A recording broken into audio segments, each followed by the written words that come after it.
ቡጪ ኧረ ታኩሪ የሚያችግን ማትረጅኝ እኔ ጽጌረዳ ሳልረዳ ቀርቻ አይደለም ወንድሜ ስለሚመጣ ነው ሰፈር አይሆንም ለምንድን ነው አይሆንም ትኝ እኔ ላንቺ አማርኛ መጽሐፍ ይዘሳት መጫራተኛ ክፍል ላይ ሲሰጥሽ አይሆንም ብዬሻለሁ ይገባኛል አካባቢ ሳይንስ ላይ ያለው እኮ በሬ ሎጋችን እኔ ነኝ የገባውልሽ መስዋዕትነት ከፍዬብሻለሁ ተረድቻለሁ ይሄ ወንድሜ የሚመጣበት ሰፈር ነው ተረድቻለሁ ወንድምሽ ምን ይፈጥራል እኔ እኮ በጣም ነው የምጣላው እኮ እዚህ ሰፈር ላንቺ ብዬ ነው እንጂ እስር ቤት ምናምን 2 አመት ገብቼ ወጣው ሰው ነኝ እኮ ይገላል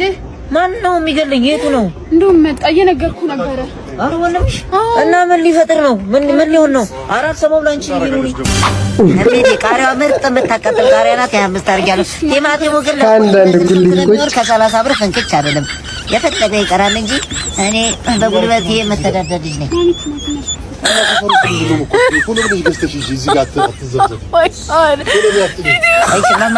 ሰላም በይልኝ ብሩን ራሴ መጥቼ ወስዳለሁ እሺ ከቤት ሰላም በይልኝ ወንድምሽ ነው እንዴ ህንጻ የሚያክል ወንድም ወልደውት ነው ገምተውት ነው ቃሪያን በ50 ሽንኩርት በ10 እነዚህ ጎረምሳ እየታ ነው የሚጠብቃው